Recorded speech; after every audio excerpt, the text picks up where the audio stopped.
सबसे बढ़िया पेशा अगर कोई है तो डॉक्टर है।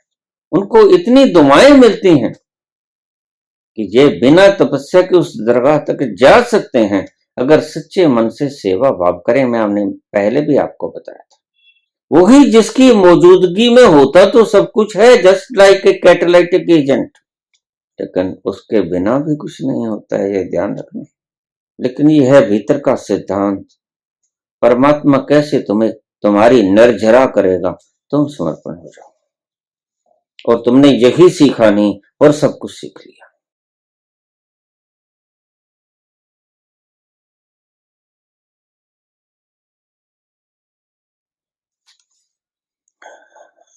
बाबा जी कोटि कोटि प्रणाम। जैसे कि आपने कहा, प्रारब्ध कर्म तो प्रकृति भुगतवा ही लेगी। सामान्य व्यक्ति कैसे जाने कि यह प्रारब्ध कर्म है या क्रियामान कर्म है, यह हम अपनी मर्जी से कर रहे हैं या ईश्वर भुगतवा रहा है, प्रारब्ध के कारण हो रहा है या हम कर रहे हैं। इसे थोड़ा और स्पष्ट करने की कृपा करें, जिससे कि साधारण व्यक्ति जान सके कि साक्षी में ऐसे रहें और कर्मों को निर्जरा कर सकते, नए कर्मों को पहचाने और न करें।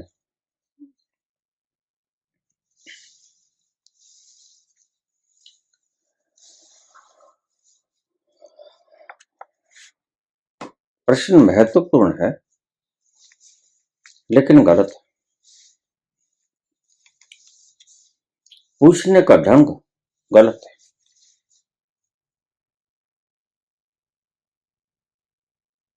जब आप समर्पण भाव से कर्म करोगे,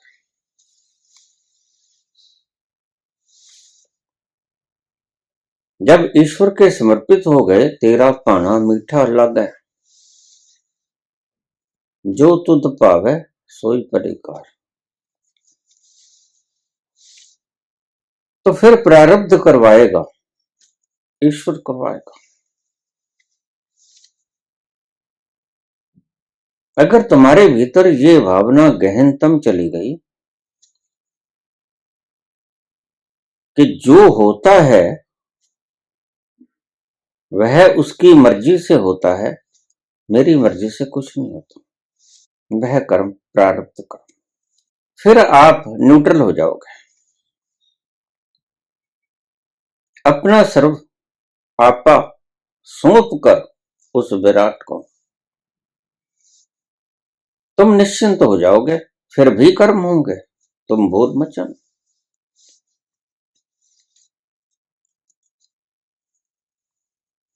मैं तुम्हें आलस्य की तरफ नहीं लेके जा रहा। ये बड़ा फर्क है। There is a lot of difference between laziness and surrender. सुस्ती और समर्पण में, आलस्य और समर्पण में विरोध है। समर्पण में तुम ईश्वर के समर्पित हो जाते हो, फिर वो जो करवाता है करते हो। आलस्य में तुम कुछ भी नहीं करते, पड़े रहते हो। आलस्य में तुम्हें चलाने वाला तुम्हारा मन है और समर्पण में चलाने वाला विराट है। आलस्य में तुम्हारा मन तुम्हें संदेश देता है कि ऐसा करो, समर्पण में तुम्हें गगन मंडल से आदेश आता है कि ये करो। ये पहचान कैसे पाओगे? बड़ा मुश्किल सवाल है। पहचान कैसे पाओगे कि यह तुमने प्रेरणा से किया या मन के बहकावे में किया? इसलिए एक शब्द सबसे पहले बोला जाए, सर्वधर्मान् परित्यज्य मामेकं शरणं व्रज। मुझ एक की शरण में आ जाओ, और फिर मैं जो करवाऊंगा वो प्रारब्ध के अनुसार ही कराऊंगा। अहम त्वं सर्व पापेभ्यो मोक्षयिष्यामि मां शुचः। कोई जादू की छड़ी नहीं है भगवान के पास। कृष्ण जो बोलते हैं बड़ी मनोवैज्ञानिक व्यवस्था से बोलते हैं, सत्यता की प्रगाढ़ गहराइयों को छूकर बोलते हैं। और अगर सच पूछो तो सत्यता की प्रगाढ़ गहराइयों में स्थित होकर बोलता है। अहम त्वं सर्व पापेभ्यो मोक्षयिष्यामि मां शुचः। मैं तुम्हें सभी पापों से मुक्त कर दूंगा। कैसे कर दूंगा? क्योंकि जब तुम मेरे समर्पित हो जाओगे तो नए कर्म करने बंद हो जाएंगे। तुम्हारा कर्ता भाव मिटा तो नए कर्म बनने मिटे। तुमने समर्पण किया तो कहां बचा तुम्हारा अहंकार? करने वाला अहंकार कब बचा? कर्ता का भाव कब बचा? वो जब कर्ता का भाव ही नहीं बचा तो जो कर्म होंगे वो कौन करवाएगा? कर्म तो होंगे। कर्म किए बिना तुम रह ना पाओगे। कर्म होंगे फिर उसे कौन करवाएगा? उसे करवाएगा वह विराट। और जब वह विराट कराएगा तो वह विराट ही जिम्मेवार होगा। आप जिम्मेवार नहीं होगा। जो जो कर्म आपने अपनी जिम्मेवारी से किए वो कर्म आपको अपनी जिम्मेवारी से भोगने पड़ेंगे। और जो जो कर्म उस विराट ने अपनी जिम्मेवारी से किए आपके समर्पण करने के पश्चात आपको प्रेरित किया कि ये करो, और फिर आपने किया, तो आपके भीतर कर्ता भाव नहीं आया। कर्ता भाव वो करतार में आया और वह करता है। सच में वह करतार है। सच में शब्द क्यों कह रहा हूं? क्योंकि तुम्हारी खोपड़ी इसे मानती नहीं। तुम्हारी खोपड़ी कहती है करके दिखाएंगे। क्या खाक करके दिखाओगे? क्या खाक करके दिखाओगे? और आज ऐसे ही ज्ञानियों से धरा भरी पड़ी। ऐसा कर लो, वैसा कर लो, ऐसा कर लो, वैसा कर लो।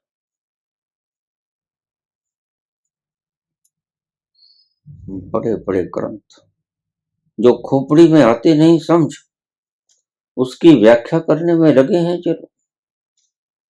उपनिषद, अष्टावक्र गीता, गीता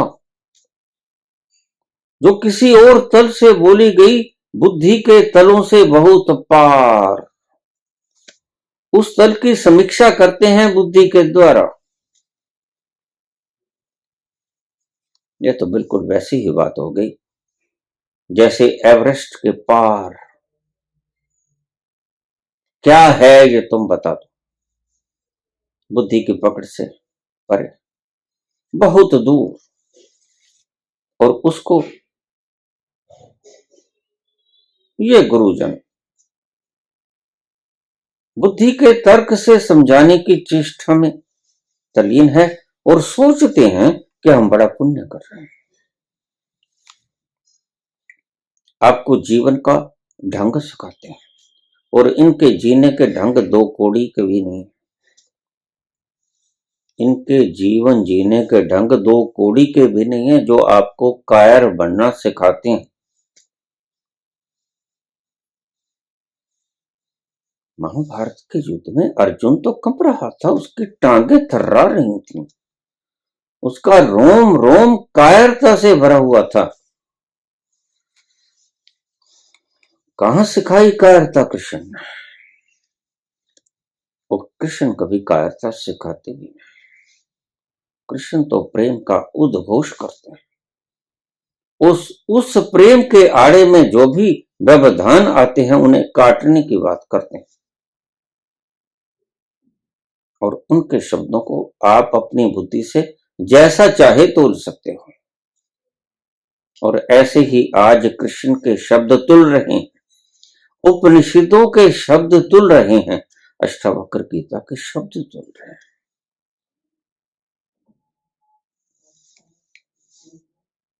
मेरी आवाज सीमित लोगों तक पहुंचती है और ये लोग अपनी आवाज को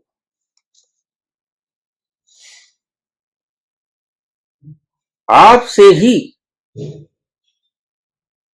साधन लेकर दूर तक पहुंचा देते हैं और लोग समझते हैं यह सत्य है। क्यों समझते हैं? क्योंकि बात खोपड़ी की खोपड़ी को जच जाती है, ये कारण है। जो गहरे तलों से बात बोली जाएगी उसको ध्यान में रखना, वो खोपड़ी को जचेगी। बस यही मुश्किल है। इसलिए संत बहुत बोलता है लेकिन आपको समझ कुछ नहीं आता। कारण बोलता जिस तल से है उस तल पर बुद्धि की पकड़ जाती है। कोई खुश नसीब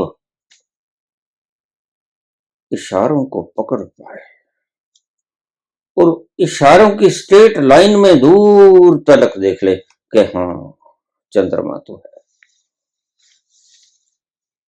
चंद्रमा तो है। शीतलता तो महसूस हो रही थी लेकिन दिखाई नहीं पड़ रहा था। तो संत के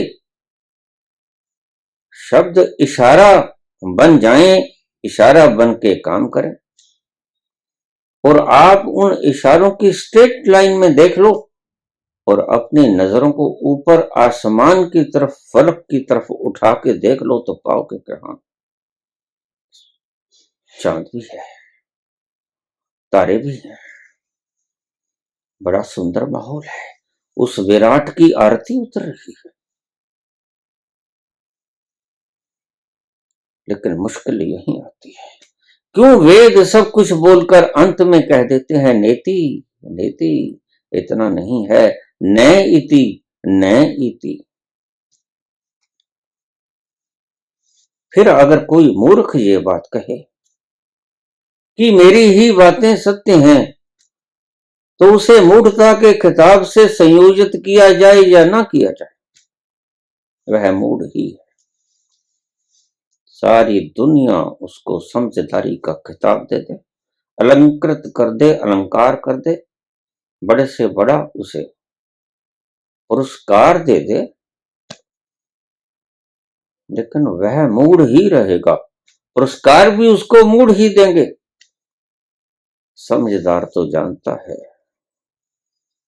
जिसके भीतर वो गहरी समझ पैदा हो गई वह तो जानता है सत्य क्या है, लेकिन जानता है करे क्या, मजबूर है। शब्दों में ढलता नहीं, शब्दों में उतरता नहीं, शब्दों में व्याख्यात नहीं होता, मजबूरी है, लाचारी है।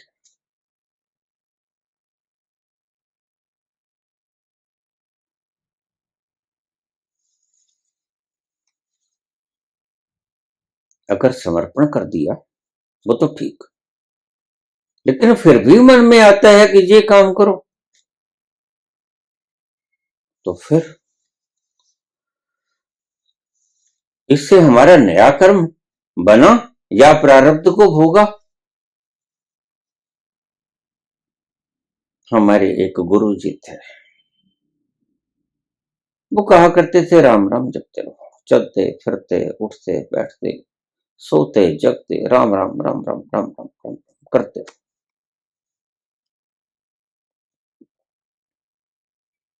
तो उनसे किसी ने पूछ लिया कि गुरुदेव महाराज जी, ये हम जो बैठकर माला लेकर जपते हैं उसका तो हिसाब आ जाता है, तो प्रारब्ध का हिसाब तो आपको आ गया, लेकिन फिर आपने ये भी कहा, आदेश दिया कि चलते फिरते बैठते उठते राम राम राम राम करते रहो, वो भी तो हम करते हैं। सफर करते हैं तो भी राम राम करते हैं और राम राम तो वैसे भी करते रहते हैं और आखिर में राम राम ही तो हो जाती है, तो उसका हिसाब कैसे होता है? तो महाराज जी बोले कि आपने राम राम करना है कि हिसाब लेना है? हिसाब लेना है तो हिसाब दे देता हूं, राम राम करना है तो राम राम करते रहो। यहां गणना की बात नहीं, ये बात बड़ी गहरी है। जहां जाकर तुम बेहिसाब हो जाओ, बेपरवाहियां तेरियां तेरा बड्डा अड्डा बेपरवाह, जहां जाकर तुम्हें परवाह ना रहे, और वो यह मुकाम है जहां जाकर हिसाब किताब को बंद करना पड़ता है, हिसाब किताब को बाहर रखना पड़ता है, और खोपड़ी हिसाब किताब रखती है। तुम हिसाब किताब के जितने भी सब्जेक्ट समझोगे, वह फिजिक्स हो, वह केमिस्ट्री हो, वह जियोलॉजी हो, बॉटनी हो, सिविक्स हो, पॉलिटिकल साइंस हो, या अन्य सब्जेक्ट हो, सब्जेक्ट्स बहुत हैं,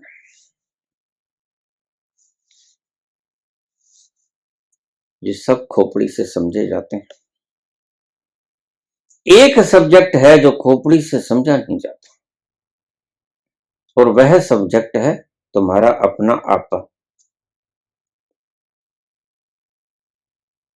और खोपड़ी को छोड़ना पड़ता है उसे समझने के लिए,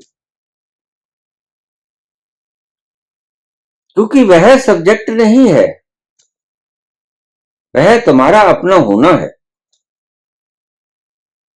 तुम्हारा सेल्फ बीइंग है।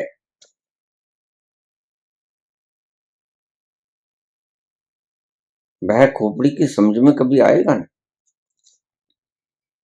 क्योंकि खोपड़ी गागर है और तुम्हारा होना सागर है। गागर में सागर समाएगा, और यही प्रयास सारी दुनिया कर रही है, और यही प्रयास तुम्हारे आचार्यगण कर रहे हैं, और तुम्हें बड़ा मजा आता है। तुम प्रश्न पूछते हो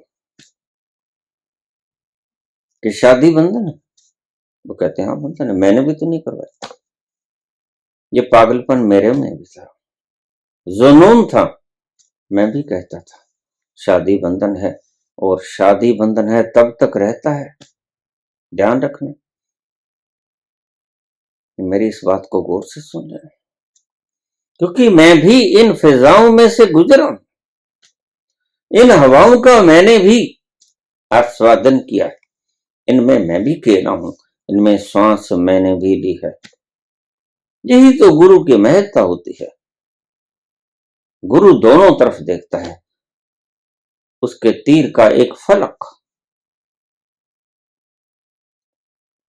संसार की तरफ होता है, और दूसरा फलक परमात्मा की तरफ होता है। इसे ही गुरु कहते हैं, तभी गुरु की इतनी महिमा बखान की गई। तुम्हारे शिक्षक एक तरफा होते हैं, बस सब्जेक्ट खोपड़ी से समझने वाला, और अध्यात्म भी में ही एक फलक होता है, बस वही जो अकर्ता है, वही जिसकी मौजूदगी में होता तो सब कुछ है, just like a catalytic agent.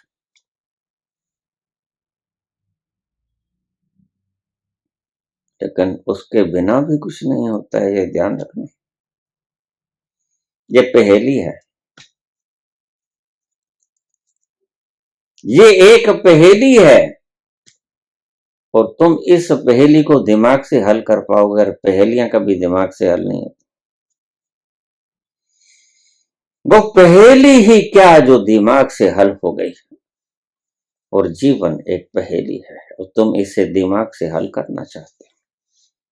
नहीं, जीवन को समझना है तो इस हिसाब किताब करने वाली खोपड़ी को एक तरफ रखना होगा।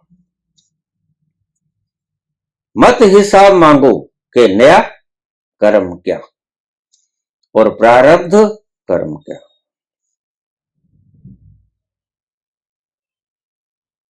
तुम इस हिसाब को छोड़ ही दो।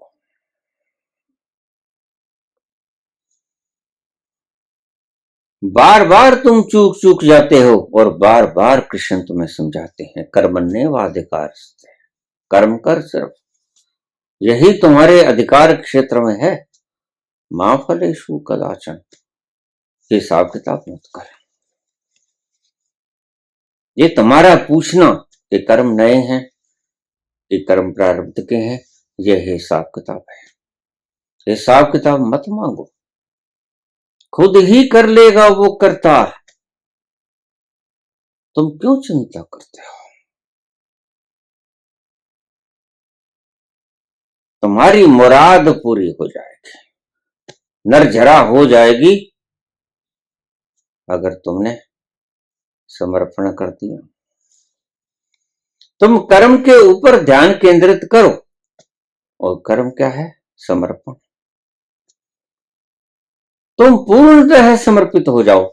भला आग के ऊपर उबलता हुआ पानी इस बात की फिक्र करता है कि मैं वाष्प बनूंगा नहीं बनूंगा? नहीं, वह सिर्फ उबलता है, वह उबलने देता है, फिर वाष्प तो बन ही जाता है। फिर कर्म का फल सोचने की जरूरत नहीं।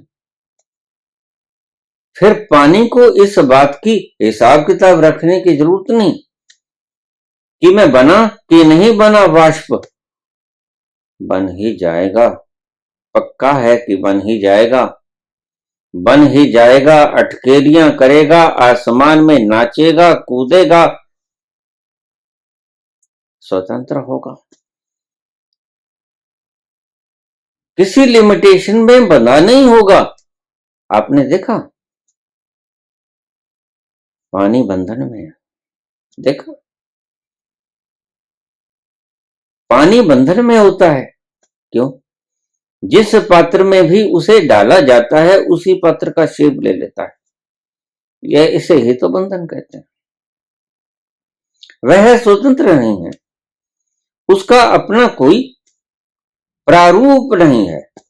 जिस बर्तन में भी डालोगे वैसा ही तो बन जाएगा। जार में डालोगे, टब में डालोगे, गिलास में, बाल्टी में, लोटे में, कोली में, चम्मच में, वैसे ही बन जाएगा।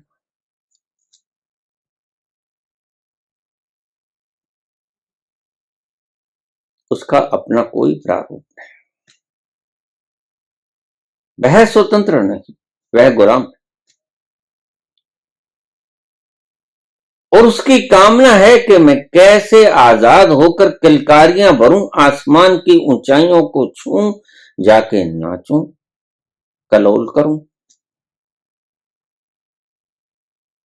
ये उसकी इच्छा है, ये तुम्हारी भी इच्छा है।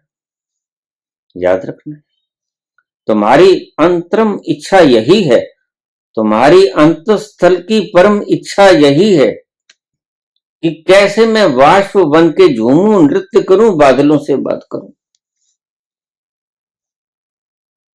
कैसे मेघ बन के बरसूं, फूलों के ऊपर महकाई हूं। लेकिन जब तक तुम तरल रहोगे, जब तक तुम पानी में रहोगे, पानी की अवस्था में रहोगे, लिक्विड रहोगे, तब तक यह संभव नहीं। तो संतों ने ये सारे सिद्धांत बताए आपको। कृष्ण ने तुम्हें बताया कि कैसे तुम जल से वाष्प बन जाओ और स्वतंत्र हो जाओ। फिर तुम्हारा कोई प्रारूप नहीं होगा। बना वाष्प का कोई प्रारूप होता है? वाष्प की कोई बाउंड्री होती है, कोई लिमिटेशंस होती है? नहीं। कहीं जाए, कहीं फिरे, स्वतंत्र हो, किसी तरफ जाए, हवाओं के साथ कहीं भी उड़ जाए। लेकिन जल की, पानी की बाउंडेशंस होती हैं, लिमिटेशंस होती हैं, और वह पराधीन है। जिस पत्र में डालोगे वैसा ही हो जाएगा।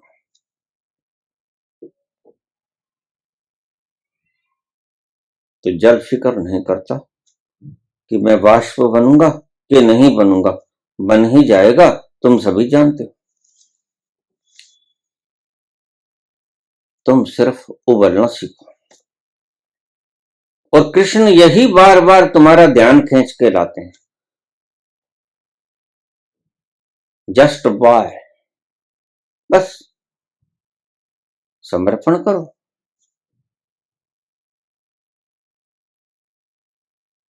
और फल की इच्छा न करो। जैसे ही बॉइलिंग पॉइंट आएगा तुम बाष्पीभूत हो जाओगे, उसकी चिंता मत करो।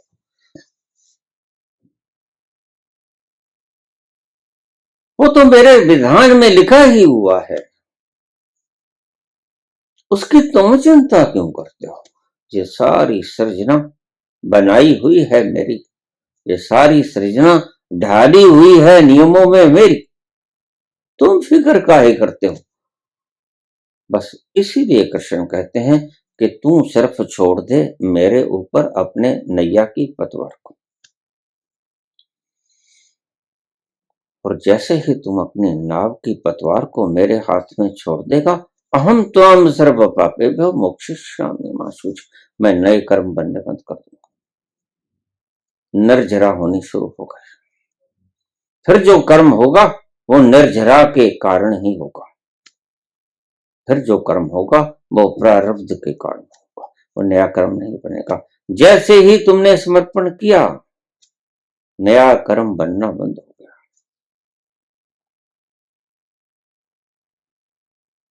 फिर कर्म तो होगा,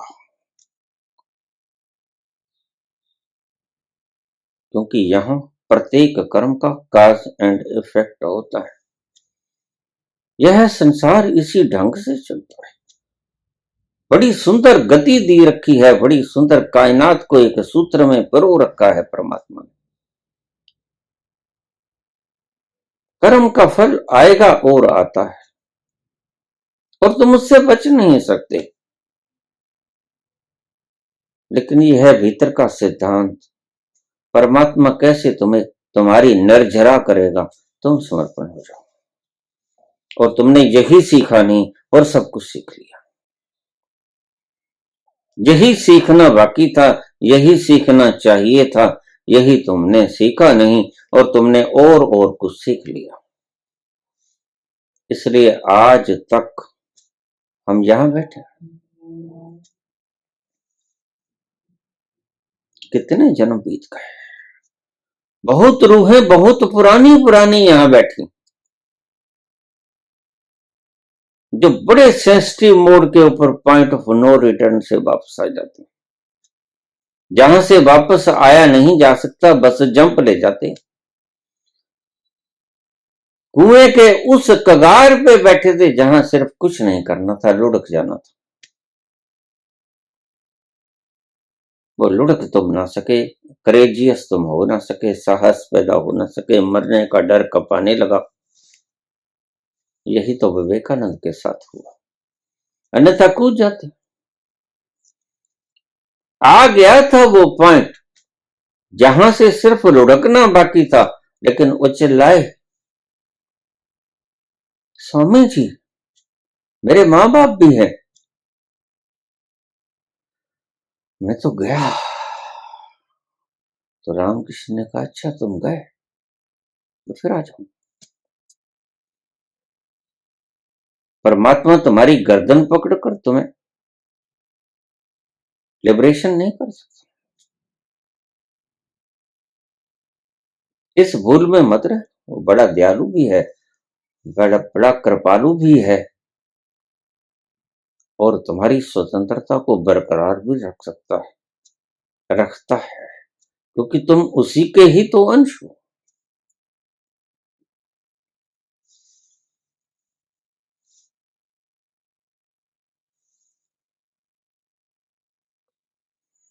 आज ऐसे ही मार्गदर्शकों की भरमार है इस धरा के ऊपर, जिन्होंने अभी तूफानों का सामना नहीं किया, जीवन के उस अहम पड़ाव पे नहीं आए जहां से असली परीक्षा शुरू होती है, और कुछ तो पहले ही भाग लिया।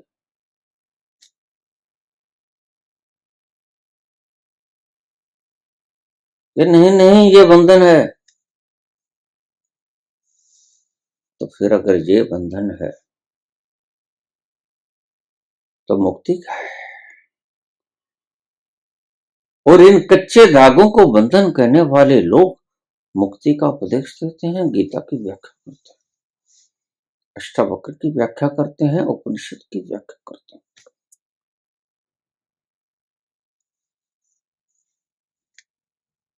ये क्या खाक सिखाएंगे कि तुम वो तत्व हो जो बंधता नहीं, जो जलता नहीं, जो शस्त्र से कटता नहीं,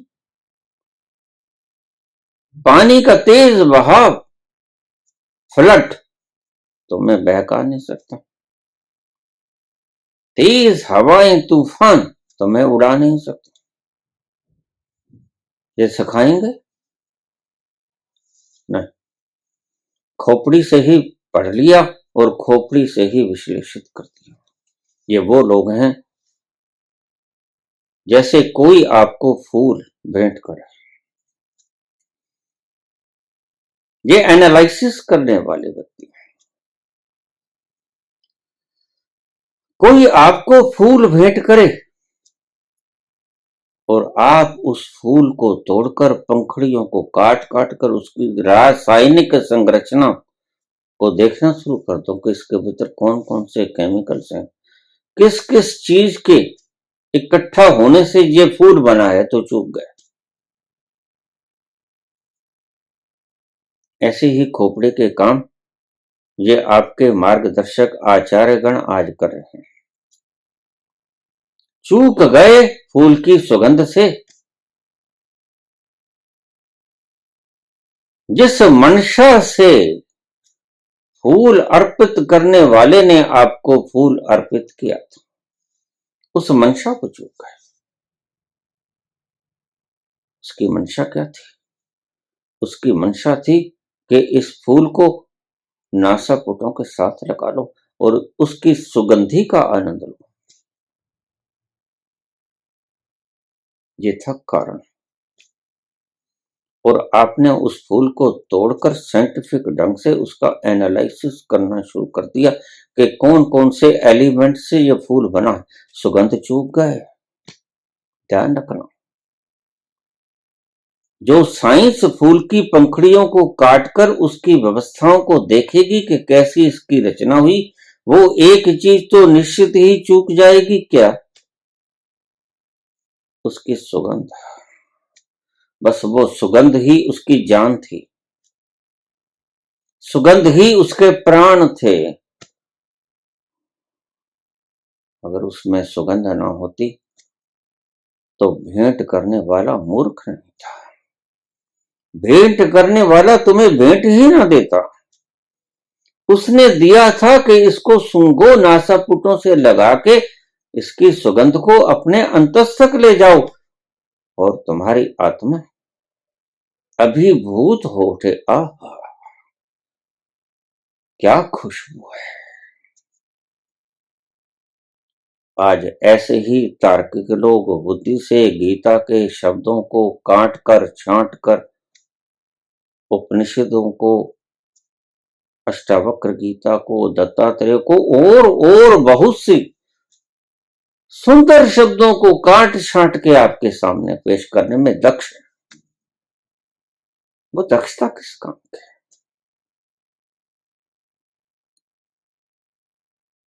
जो आपको मानसिक संतुष्टि दे, आत्मिक तृप्ति ना दे। और ध्यान रखना, आपका रुआ रुआ मानसिक संतुष्टि नहीं मांगता। साइकोलॉजिकल लोग आपको सिर्फ मानसिक तृप्ति देके चुप हो जाते हैं। ऐसे फ्राइड जैसे लोग, बस आप शांत हो जाते हो कि ठीक, हल मिल गया। लेकिन हल कहाँ मिला?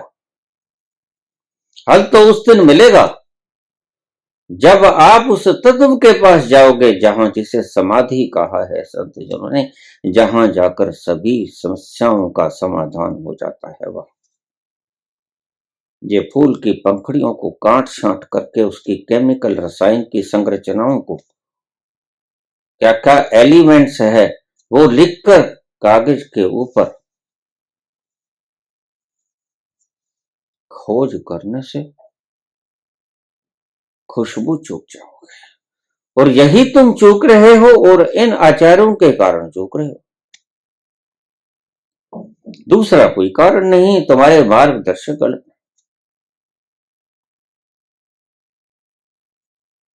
खोपड़ी से काम लेने वाला प्रत्येक मार्गदर्शक गलत। कम से कम वो शास्त्रों की व्याख्या कर दे, लेकिन रहस्य की व्याख्या तो वह कर ही नहीं सकता, क्योंकि रहस्य की व्याख्या तो तब होती है जब उस रहस्य में प्रवेश होता है। तो कृष्ण बोले रहस्य के तल से, और तुम्हारे मार्गदर्शक तुम्हें उसकी व्याख्या कर रहे हैं खोपड़ी के तल से। रहस्य तो खोपड़ी से बहुत दूर है, वह तो शब्दातीत है, और शब्द तो खोपड़ी का विषय है, और रहस्य तो खोपड़ी का विषय नहीं है। रहस्य तो खोपड़ी से कोसों दूर है। तो तुम तृप्त तो हो जाओगे, लेकिन मानसिक तल पे होगे, ध्यान रखना। इस दृष्टि से मैं समस्त जगत को आज ओसीडी से पीड़ित कहता हूं। बस तुम्हें सिर्फ सुझाव दिए जाते हैं हिप्नोटिक, और तुम कहते हो हाँ खुल गए बंधन। नहीं खुले।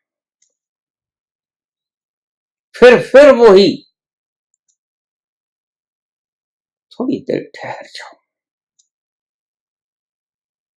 फिर वही उठेंगे तरंगे, फिर तुम्हें वही गंदगी नजर आएगी, वही कुछ होगा जो पहले था। सिर्फ कुछ देर के लिए मानसिक तृप्ति दे दी। मैं शब्द बरत रहा हूं मानसिक, आत्मक तृप्ति नहीं मिले। और तुम्हारी जरूरत अनादि जीवन से उस मानसिक तृप्ति की नहीं रही है। मानसिक तृप्ति तो तुम्हें मिलती ही रही। अभाव है, धन आ गया, तृप्ति हो गई, मानसिक हो गई। अभाव है, पद मिल गया, सर्वश्रेष्ठ पद मिल गया, तृप्ति हो गई, मानसिक तृप्ति हो गई। अभाव है, सम्मान नहीं मिल रहा है, बेइज्जती मिल रही है, सम्मान मिलना शुरू हो गया, मानसिक तृप्ति हो गई। ये देखो ना, आज लोगों की भावनाएं भंग होती हैं, और 295 ए के अंतर्गत दावा कर देते हैं 500 करोड़ रुपए का दावा, और इनके कुल शरीर की वैल्यू को अगर साइंटिस्ट कहते हैं कि 6 रुपए 12 आने का माल है हमारे शरीर में, ये 500 करोड़ मांगने वाले 6 रुपए 12 आने की वैल्यू रखते हैं, और सच में तो वो वैल्यू भी नहीं है। तुम्हारे भीतर जितने द्रव्य हैं, जितनी फास्फोरस है, जितनी कैल्शियम है, जितने सारे सामग्री काम की है, वो 6 रुपए 12 आने की है।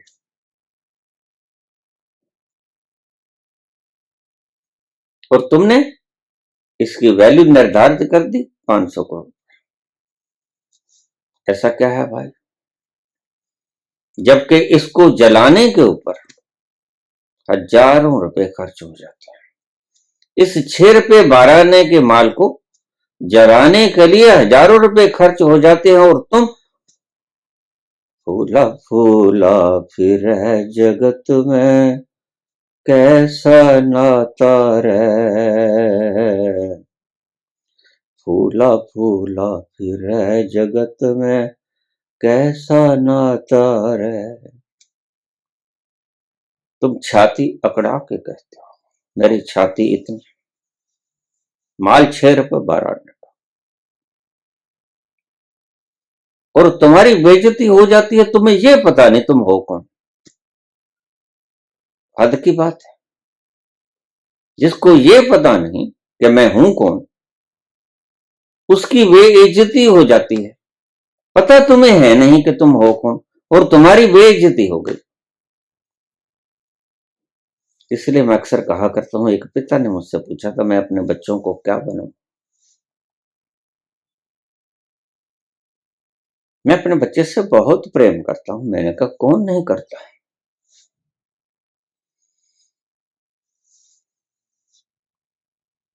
तो मैं अपने बच्चों को क्या बनाऊं? आप अच्छे मार्गदर्शक को कृपा करके मार्गदर्शन दे दो। मैंने कहा अपने बच्चों को डॉक्टर बना दो। ठीक, जरा बताओगे क्यों?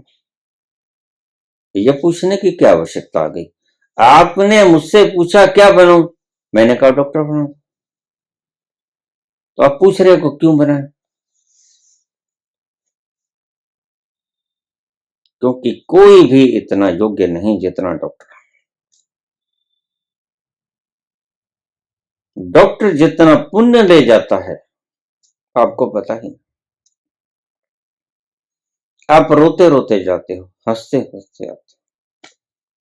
यह गुणवत्ता अगर परमात्मा ने किसी को दी है तो सिर्फ डॉक्टर को दी है।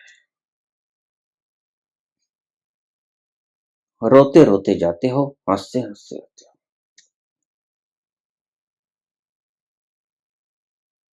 डॉक्टर जितना अपनी जिंदगी में पुण्य कमा सकता है शब्द बरत रहा हूं, ध्यान रखना। बहुत से डॉक्टर आज कापा लिए बैठे हैं हाथ में, उनकी बात नहीं कर रहा हूं। बहुत से डॉक्टर आज जीवित हैं ऐसे, हमारे शहर में भी है। किस किस का नाम है? डॉक्टर जगदीश गोयल, डॉक्टर बीरेंद्र गोयल,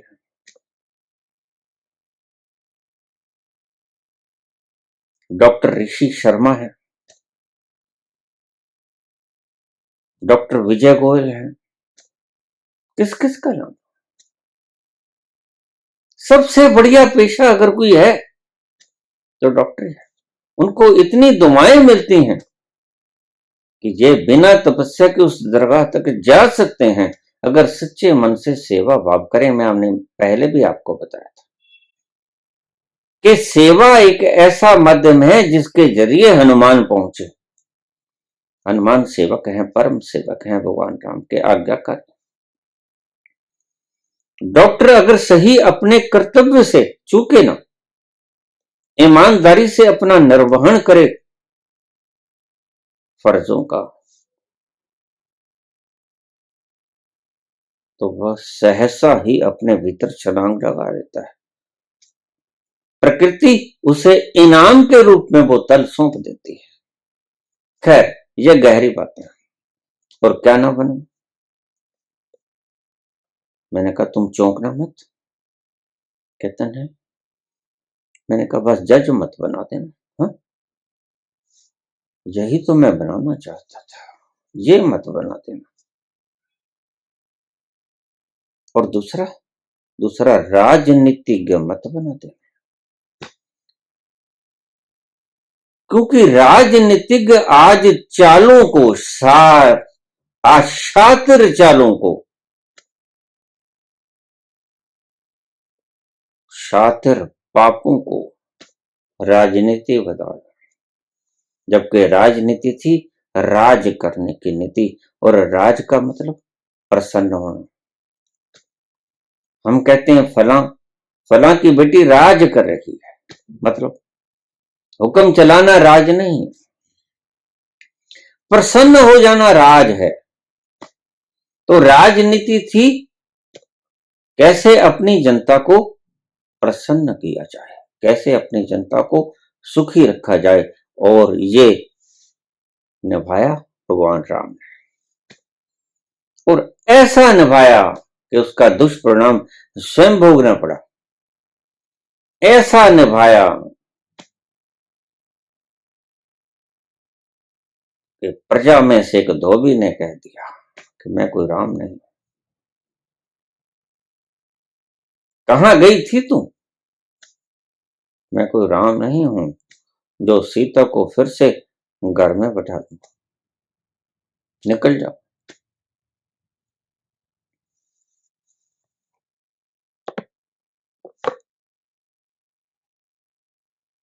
ऐसा राजा होना चाहिए जो प्रजा की खुशहाली के लिए अपना स्वार्थ न देखे, अपना परिवार भी न देखे।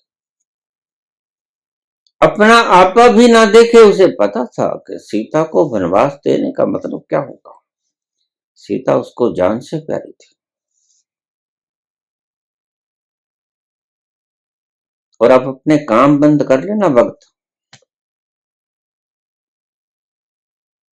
अपने 2 बच्चों को भी साथ में वनवास दिया, अकेली सीता को वनवास नहीं दिया, 3 जनों को वनवास दिया। जो बच्चे संगे मरमर की फर्शों पर पल सकते थे, वो कच्ची जमीनों में वाल्मीकि आश्रम में पड़े। अन्याय हुआ, सीता के साथ अन्याय हुआ, जबकि उसकी अग्नि परीक्षा पहले ले ली गई थी। ये बातें थोड़ी गहरी हैं, ऊपर ऊपर से तुम्हारे हिसाब से शब्दों को डालकर बता दूं। वो अग्नि परीक्षा क्या थी, ये कभी फिर बात करेंगे। प्रसंग लंबे हो जाते हैं, वक्त बीत जाता है,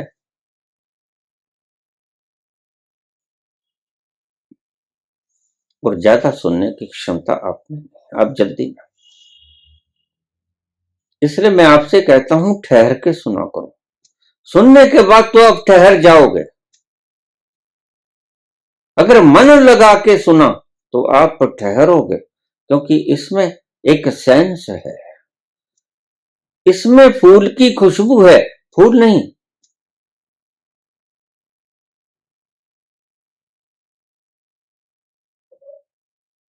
ये आप मार्गदर्शकों के शब्दों में ना पाओगे, ये भाषणकर्ता के शब्दों में ना पाओगे, ये प्रवचनकर्ताओं के शब्दों में ना पाओगे, ये रहस्य को बताने वाले लोगों के शब्दों में मिलेंगे आपको।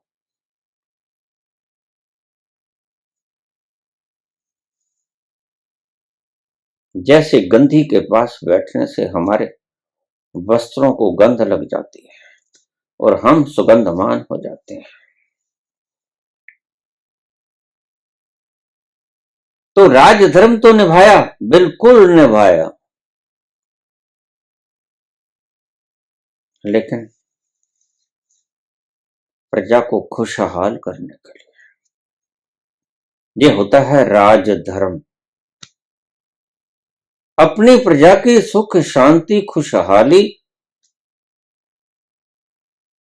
और आनंद के लिए राजा जो कर्म करता है वो राजनीति होती है।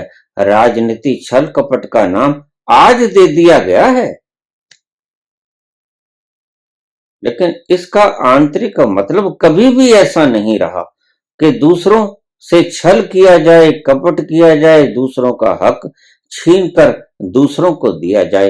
ये कभी भी नहीं था जो आज हो रहा है, ये नहीं होना चाहिए।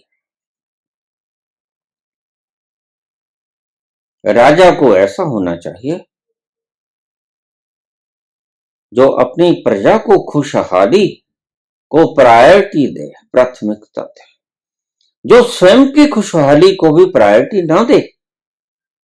मैंने देखा है लाल बहादुर शास्त्री की फटी हुई धोती को, जब वो रेल मंत्री की शपथ ले रहे थे। अगर किसी को वो क्लिप मिले तो अवश्य देखिएगा। बाद में वो हमारे देश के प्रधानमंत्री भी हुए और उनकी धोती मैली थी। तो ललिता शास्त्री के कहने से कि अब तो प्राइम मिनिस्टर हो गए, अब तो धोती का जोड़ा ले आओ, ऐसी ऐसी वृहद आत्माएं हमारी इस धरती ने पैदा की हैं।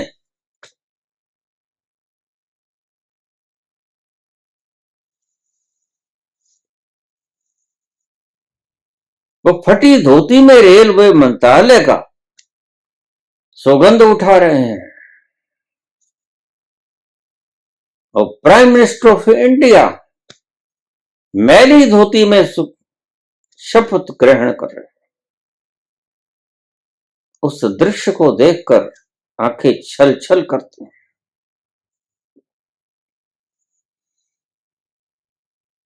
ऐसे महान व्यक्तियों को जन्म दिया इस धरा ने, उनके पास बेचारों के पास एक जोड़ा भी नहीं था। प्राइम मिनिस्टर बनने के बाद, ललिता के कहने के बाद, वे एक जोड़ा धोती का ले गया है।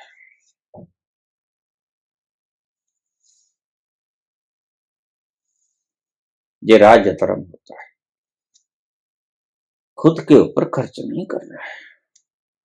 जैसे बाप, जनता का बाप होता है राजा, और बाप अपने बच्चों के लिए क्या करता है, आप समझदार हो जो बाप हो। अगर बच्चा भूखा होगा तो बाप नहीं खाएगा, भूखा रह लेगा, बच्चे का पेट पहले भरेगा। यह है उसका पितृत्व। मां खुद भूखी रह लेगी, पेट पर पट्टी बांध के सो जाएगी, लेकिन बच्चे को भूखा नहीं सोने देगी जहां तक संभव हो सके। यह है राजधर्म। कौन किसको समझाए, लेकिन आज राजनीति के शब्द क्या, आत्मा को ही जख्मी कर दिया गया है। जो स्वयं के लिए जिए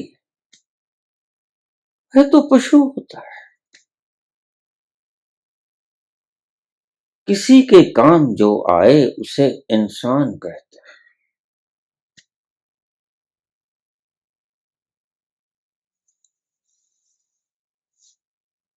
जो कहने को तो पशु भी अपना पेट भरते हैं,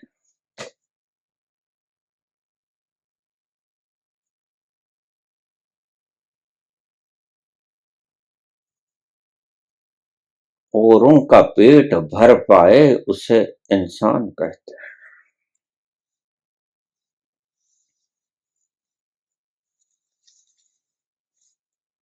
जो स्वयं का जीने की प्रायोरिटी ना दे, राजा है, सारी शक्ति जनता ने तुम्हें सौंपी है, राजधर्म का पालन करो, इसे राजनीति कहते हैं। जो जनता के लिए जिए और जनता के लिए मरे, वो है राजधर्म। इस धरा ने अद्भुत व्यक्तियों को जन्म दिया, इसलिए मैं कहता हूं इस धरा के भीतर एक सुगंध आज भी है। कितने ही दुष्ट आए, कितने ही दुष्टों ने इसे विलीन करने की चेष्टा की, लेकिन इसकी सुगंध खोई नहीं। कुछ अद्भुत है यहां की माटी।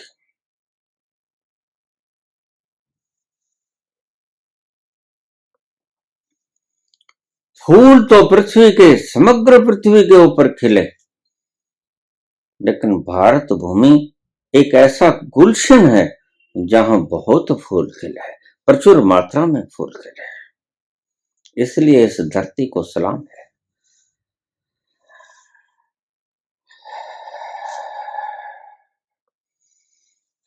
माँ का दिल बन के कभी सीने से लग जाता है तू, माँ का दिल बन के कभी सीने से लग जाता है तू, और कभी नन्ही सी बेटी बन के याद आता है तू, और कभी नन्ही सी बेटी बन के याद आता है तू। जितना याद आता है मुझको उतना तड़पाता है तू।